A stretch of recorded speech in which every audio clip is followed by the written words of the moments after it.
नमस्कार, मैं मिथिलेश यादवेंद्र और आप देख रहे हैं अपना मुंगेर यूट्यूब चैनल का खास प्रोग्राम सफ़रनामा। और सफ़रनामा में आज हमारे हमसफ़र हैं डॉक्टर अंजनी कुमार सुमन, जिसे आप देख पा रहे हैं। डॉक्टर अंजनी कुमार सुमन आज देश में चर्चा में बने हुए हैं और चर्चा में बने रहने का कारण है कि इन्होंने अंग प्रदेश से एक पुस्तक जो अभी आप देख रहे हैं, प्राचीन अंग प्रदेश में तंत्रवाद नामक पुस्तक को प्रकाशित करने का काम किया। और यही पुस्तक आज विश्व पुस्तक मेला जो नई दिल्ली में हर वर्ष लगता है उसमें प्रदर्शित किया गया। और इसी पुस्तक के प्रदर्शन से डॉक्टर अंजनी कुमार सुमन चर्चा में बने हुए हैं और आज हमारे खास मेहमान हैं। डॉक्टर साहब, ये आपने एक पुस्तक प्रकाशित किया है, प्राचीन अंग प्रदेश में तंत्रवाद। ये पुस्तक जो है काफ़ी चर्चा का विषय बना हुआ है पूरे देश में। ये तंत्रवाद क्या है, इसके बारे में आप हमारे दर्शकों को बताएं।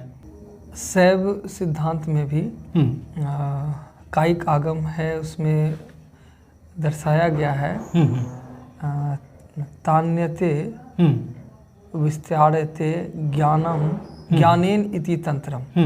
कहने का भाव यह है कि तंत्र जो है विस्तार देता है। जी जी जी। वह विस्तार जो है ज्ञान का भी है और भौतिकता का भी है। और इसी विस्तार को पाने के लिए जो है तांत्रिक कुछ क्रियाएं करते हैं, योगी कुछ क्रियाएं करते हैं जिसमें षटकर्म आदि शामिल है। और उसके द्वारा वो अपने आत्मा का उत्कर्ष कराते हैं। यह समझ लीजिए कि यह एक तरह से आत्मा की उन्नति कराने का मार्ग प्रशस्त करता है। यही तंत्र है। चूँकि आम लोगों में यह धारणा है, और खास कर अपने देश की बात करें तो तंत्र को लेकर आम लोगों में ये धारणा है कि वो लोग तंत्र को समझते हैं जादू टोना झाड़ फूक या काला जादू, और लोगों का इस पे रुझान कम है, लोग भागते हैं। और ऐसे में आपने एक गूढ़ रहस्य तंत्रवाद पे आपने एक पुस्तक प्रकाशित किया है, ये काबिल तारीफ़ है। इसके बारे में आप क्या बताना चाहेंगे जो लोग तंत्र को इस ढंग से लेते हैं, जादू टोना झाड़ फूक या काला जादू? देखिए, बात है कि ब्लेड से दाढ़ी भी बनता है और ब्लेड से लोग अपनी उंगलियां भी काट लेते हैं। तंत्र दरअसल उसी तरह की वस्तु है। अच्छा अच्छा। उपयोग ब्लेड का मूलतः जो है दाढ़ी बनाना है, वो सलीके से, उंगलियां काटना नहीं है। तो तंत्र में भी यही होता है। तंत्र का उद्देश्य जो है परम सुख को प्राप्त करना है। एक भौतिकता से ही जो है परम सत्ता को तंत्र के माध्यम से एकाकार हो जाने की स्थिति जो है तंत्र देता है। तो आप मगर तंत्र में शक्तियां भी बहुत आती है।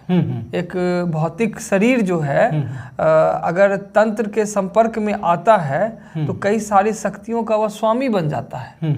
मगर उसका जो स्वामी होना है वह कल्याणकारी स्थितियों में रहना चाहिए उसको। अगर वो अकल्याणकारी होता है तब स्थितियां थोड़ी बदलती हैं। और जादू टोना बहुत नीचे स्तर, तंत्र के सबसे नीचे स्तर की चीज है।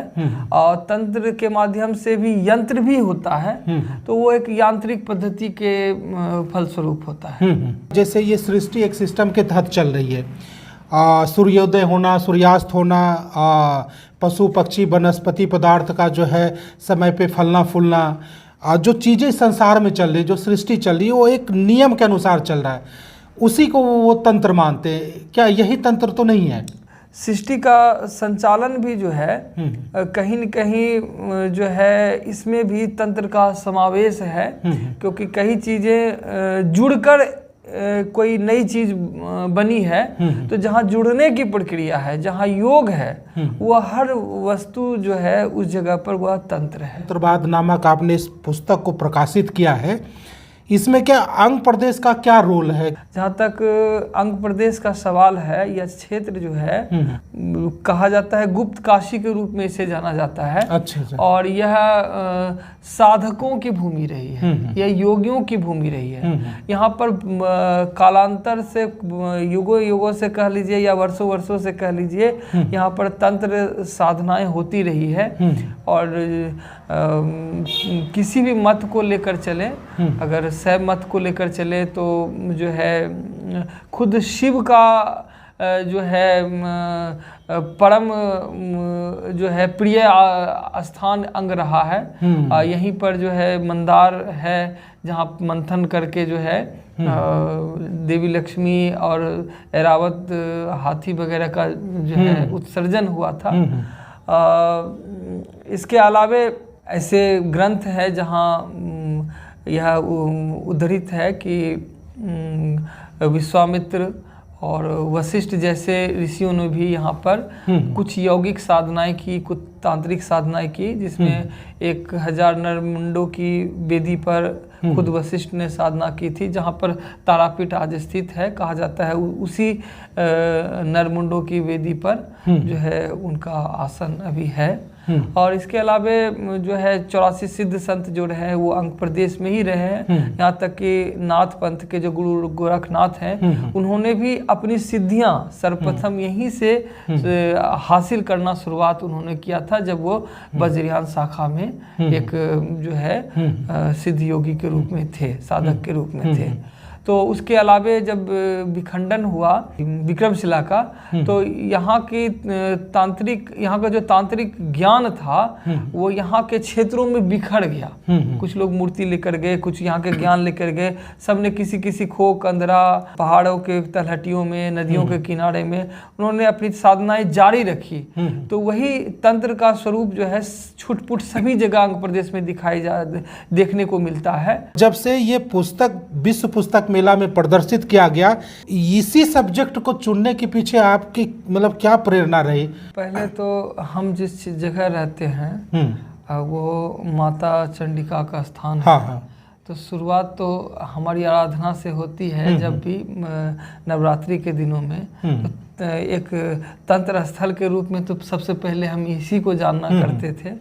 जमालपुर पहाड़ी को भी जो है तंत्र स्थल के रूप में जाने हैं। तो छोटा मोटा लगाव तो पहले से रहा ही है, मगर विक्रमशिला को जानने की इच्छा हमें बहुत दिनों से रही।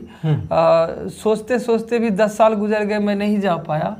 और जब गया तो बहुत नज़दीक से कोशिश की कि आखिर इसके का आंतरिक पहलू क्या है। तो उस वक्त क्षमता नहीं थी उसको जानने की, मगर जब शोध कार्य करने लगा तो की क्षमता जब आई अपने अंदर, तब जाकर मैंने इसके बारे में अध्ययन करना शुरू किया और इसको अपने रिसर्च का विषय ही बनाकर चला। पीएचडी भी मैंने इसी विषय पर की, पुस्तक भी इसी विषय पर आया। तो जो है जब मैंने जानने की कोशिश की तो मुझे बहुत सारे रहस्य मिलने लगे और इतना मैं आनंदित हुआ कि लगा कि हाँ, जो साधना करके एक योगी पाते हैं, हमको उस तरह का एक अनुभव होने लगा कि मैंने सिर्फ ज्ञान बटोरा है, किया कुछ नहीं है, मगर काफ़ी अच्छा लगा, एक सुखद अनुभूति हुई, एक आत्म संतुष्टि जो है इसको इसके संबंध में जो भी जानकारी हासिल की उसको प्राप्त करने के बाद हमको बड़ा सहज महसूस हो रहा है।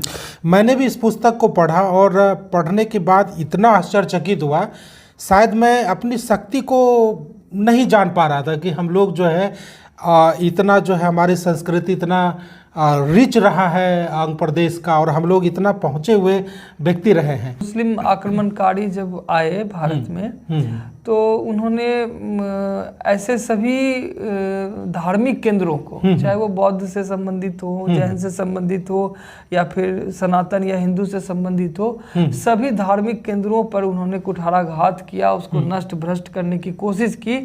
तो जो है उसी दौरान जो है विक्रमशिला भी जो है बख्तियार खिलजी के माध्यम से जो है वह जलाया गया और नष्ट हो गया। मगर यहाँ का ज्ञान जो है पूरी तरह नष्ट नहीं हो पाया, क्योंकि यहाँ से सीख कर जो लोग बाहर निकले थे उन्होंने अपने ज्ञान को संचित रखा, जिसके कारण हम बाद में भी, अभी आपको यह बता दें किस जगह पर विक्रमशिला था यह किसी को नहीं पता था। एक लामा तारानाथ इतिहासकार थे, तिब्बती इतिहासकार, उन्होंने अपनी पुस्तक में लिखा था कि गंगा नदी के किनारे जो है एक ऐसा स्थल है जहाँ पर विक्रमशिला महाविहार, जिसको हम विश्वविद्यालय कहते हैं, वो हुआ करता था। तो उन्हीं के साक्ष्यों पर जो है पुरातत्व विभाग ने इस विक्रमशिला को खोजा, जिसके लिए खुदाई जो है उन्होंने पटना से ही शुरू की थी, मगर अंत में जाकर कहलगांव में वो प्राप्त हुआ। उसी सिलसिले में जो है सुल्तानगंज की भी खुदाई हुई थी। इसमें कासा पीतल की एक बहुत बड़ी खड़ी बुद्ध की प्रतिमा मिली जो गुप्तकालीन थी, जिसको अंग्रेज जो है जहाज में ढोकर ब्रिटिश म्यूजियम ले गए। आज भी वो वही है। आपके इस पुस्तक से न केवल जो है अंग प्रदेश का बल्कि पूरे बिहार को एक अलग ही रूप में आपने प्रस्तुत करने का काम किया। विश्व पुस्तक मेला में मुझे लग रहा है कि अंग प्रदेश के एक ऐसे लेखक को स्थान दिया गया, आपकी पुस्तक वहाँ पे पहली ही पुस्तक है और विश्व पुस्तक मेला में लगना एक सौभाग्य ही माना जाता है। वैसे इस क्षेत्र के कई लोगों की पुस्तक है वहाँ, मगर एक जो है सामान्य लेखक के लिए एक बड़ी बात हो जाती है कि पहली पुस्तक निकली और जो है इस तरह से चर्चित हुई और विश्व पुस्तक मेला में भी लगी, ये थोड़ा सा सौभाग्यशाली लगता है। बिहार कई धर्मों का जो है जननी मातृभूमि इसको कहा गया है। चाहे बौद्ध धर्म हो, जैन धर्म हो, हमारे यहाँ अंग प्रदेश से जमालपुर से जो आपने यमला काली का उदाहरण दिया, यहाँ से भी एक बाबा नाम केवलम जो है एक धर्म पूरे विश्व में यहाँ से भी छाया। वो भी तांत्रिक धर्म है। वो भी तांत्रिक धर्म है, वो बताया। आपने जो है सुल्तानगंज का बारे में बताया। एक यहाँ घोरघट भी है जिसको अघोर घाट भी बोला जाता है। क्या है ये मतलब यहाँ का इतिहास? तो यहाँ पर मणि नदी और गंगा नदी का मेल का जगह है घोड़घट। तो वो वहाँ पर अघोड़ियों का बसेरा था, वहाँ तांत्रिक क्रिया होती थी, इसलिए वो उस घाट का नाम अघोड़ घाट था। वहाँ लोग नहीं जाते थे, जंगली क्षेत्र था। मगर बाद में धीरे धीरे वो अघोड़ घाट जो है घोड़घाट के नाम से जो है जाने लगा, अपभ्रंश होकर। ये जानकारी आपने दिया।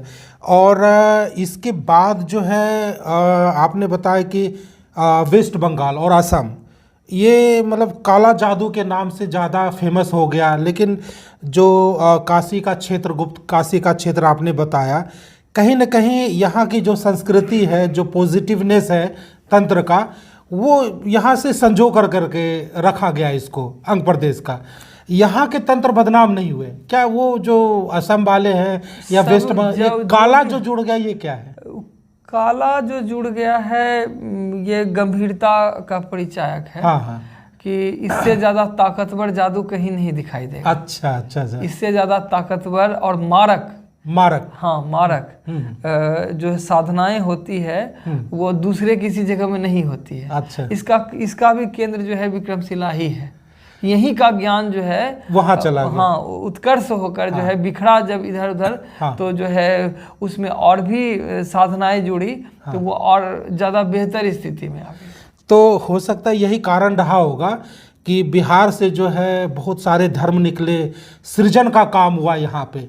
लेकिन असम और वेस्ट बंगाल में आपने बताया कि मारक जो है कहीं न कहीं विध्वंसक जो है तंत्रवाद का वहाँ पे एक, ये जिसको हम आज अलग अलग करके देख रहे हैं, आज अलग असम, अलग बिहार और अलग बंगाल और अलग झारखंड और मगध का हिस्सा जो भी देख रहे हैं, एक जमाने में सब एक ही था। अच्छा। पालकालीन व्यवस्था में केंद्र ही जो है अंग प्रदेश, राजधानी जो ही अंग प्रदेश में थी, वैसे वो कहलाता बंगाल का क्षेत्र था, मगर सारा नियंत्रण जो है अंग प्रदेश के क्षेत्र में था। अंग प्रदेश इसीलिए कि कुछ इतिहासकार, इतिहास के प्रवक्ता हों, वो थोड़ा कतराते हैं इस बात को कहने में कि अभी उनसे पूछिए कि मगध कहाँ है तो बताएंगे कि नालंदा के तरफ है ना। पूछिए मिथिला कहाँ है तो बताएंगे उधर दरभंगा के तरफ है ना। और मगर पूछिए कि अंग कहाँ है तो कहेंगे कि नहीं वो तो बंगाल था। केवल तो बंगाल तो वो भी था। हाँ, बंगाल का तो सभी हिस्सा था। हाँ, जब आप सबको अलग अलग करके देख रहे हैं तो इसको भी अलग करके ही देखने की जरूरत बिल्कुल है। बिल्कुल बिल्कुल है ना। तो उसका जो है यहीं से सारी चीज़ें जो है संचालित हुआ करती थी, और इसीलिए मैंने पुस्तक का नाम भी जो है प्राचीन अंग प्रदेश में तंत्रवाद रखा। आपने तो डॉक्टर साहब एक बात आपने साबित कर दिया, भले ही नालंदा और विक्रमशिला विश्वविद्यालय को बख्तियार खिलजी द्वारा जलाया गया, पुस्तकें जली, लेकिन स्मृति कहीं ना कहीं रह गया, और इस स्मृति का ही फल है कि आज हमारे बीच जो है प्राचीन अंग प्रदेश में तंत्रवाद नामक यह पुस्तक आज हम लोगों को पढ़ने के लिए मिला है। इसके लिए भी मैं आपको धन्यवाद देता हूं कि आपके जैसा प्रोफेसर, डॉक्टर जिसने पीएचडी किया, तो क्या क्या दिक्कतें आई। ऐसा तो विक्रमशिला जल गया और तंत्र पे कोई आज बात नहीं करना चाहते हैं, और फिर भी आपने जो है इसको एक लेकर करके पुस्तक को प्रकाशित कर दिया। क्या क्या दिक्कतें आई आपको इसमें? मैंने कई प्रोफेसर से भी शुरुआती दौर में बातचीत की थी, तो उनको जानकारी जो सामान्य एक व्यक्ति रखता है वैसी जानकारी दूसरे व्यक्ति भी रखते थे। जो अमूमन किताबों में जो हम भी पढ़े और वो भी पढ़ के आए, बस उतनी ही जानकारी लोगों के पास थी। बहुत गहराई से कोई जानकारी देने के लिए तैयार नहीं थे, जिसके कारण शोध में काफ़ी दिक्कतें आई। मगर धीरे धीरे एक एक तार पकड़ते हुए जब निकलते चले गए तो हमको विक्रमशिला के संबंध में कई सारी जानकारियाँ प्राप्त हुई। तंत्र के संबंध में उसका सिद्धांत भी समझना था, तभी इसको लिख पाना संभव था। असल इस विषय को नहीं छूने, दूसरे लोग नहीं छूते हैं का कारण यही है कि यह सैद्धांतिक पक्ष भी इसमें है। तंत्र ऐसे ही जटिल विषय है, उसका सिद्धांत समझना और भी कठिनाई का विषय है, और जब तक वो व्यक्ति समझेगा नहीं तब तक ऐसी पुस्तकों पर इतिहास लिखना बड़ा मुश्किल काम है। तो मैंने दोनों चीज़ों को बड़े सलीके से लिया, इसके सिद्धांत को भी लिया और उसके इतिहास को भी लिया, और इसके सांस्कृतिक पक्ष को भी लिया। मैंने इस पर लिखा है पूर्व मध्यकाल का सांस्कृतिक इतिहास, यानी इसको मैंने जो है इतिहास के भी एक अलग प्लेटफॉर्म पर ले जाने की कोशिश की। इसको मैंने सांस्कृतिक इतिहास कहा है कि जो समाज में व्याप्त है उन चीज़ों को मैंने दर्शाने की कोशिश की और एक नए रूप में दर्शाने की कोशिश की। अगर हम अपने संस्कृति पे अपना जो हम लोगों का प्लस पॉइंट है किसी तंत्र को बनाने का, हो सकता है कि आज जो है गूगल को हर लोग जानते हैं, गूगल के पीछे कौन है, किसने सिस्टम को बनाया, तो कहीं ना कहीं हम लोग जो है अगर अपने क्षेत्र में लौटे तो एक नया ही सृजन कर सकते हैं, और उस सृजन करने की जो है शुरुआत शेर को जो है उसकी ताकत दिखा देना, ये कहीं ना कहीं लगता है कि आपने ये काम किया। अब का क्षेत्र जो है, अब की दुनिया जो है, पहले दुनिया ज्ञान आधारित थी, अब की दुनिया अर्थ आधारित थी। और अर्थ आधारित दुनिया में लोग ज्ञान भी वैसा ही लेना चाहते हैं जिससे अर्थ उत्पन्न हो। तो अब ऐसी चीज़ें केवल जिसके मन में साधना का भाव होगा वही कर सकता है, सभी के बस की बात नहीं। तो और भी आपके जैसे जो प्रोफेसर हों जो इस क्षेत्र में कुछ शोध करना चाहते हों, तो क्या संदेश है उन लोगों के लिए जो इस क्षेत्र में कुछ शोध कर करके और भी चीज़ों को उजागर करना चाहते हैं? अगर वो शोध के क्षेत्र में काम करना चाहते हैं तो ये अंग प्रदेश जो है विषयों से भरा हुआ है। आप कहीं भी एक विषय तलाशिए और उसके पीछे लग जाइए और आप देखेंगे कि दुनिया से सबसे ज़्यादा बेहतर चीज़ जो है आपको अंग प्रदेश में मिलेगी, और कहीं न कहीं दुनिया के तमाम जानकारियों का सूत्र भी यहाँ से मिल जाएगा। और कई विषयों पर काम करने की अभी ज़रूरत मैंने महसूस की, तो उन विषयों को जो है आप भी ढूंढें और उस पर काम करने का प्रयास करें। इससे हमारे अंग क्षेत्र का गौरव, जो पुराना गौरव था, वो लौट कर आएगा। कम से कम हमारी नई पीढ़ी जानेगी कि हम कितने ज्ञान के मामले में उन्नत थे, और हमने विश्व गुरु होने का जो है हमने दर्जा भी पाया है इस रूप में। बिहार के लिए क्या संदेश है? बिहार जो है ज्ञान की भूमि है, और यहाँ का ज्ञान जो है पुस्तकों के बीच दफन है। तो मैं चाहूँगा कि यहाँ के लोग सजग हों और पुस्तकों का ज्ञान किसी न किसी पुस्तकों के माध्यम से निकाल कर नए रूप में दुनिया को परोसे, ताकि हमारे बिहार की अस्मिता को सभी पहचानें। अंग प्रदेश वासी अगर परचेज करना चाहे, लेना चाहे, कहाँ पे मिलेगा ये पुस्तक?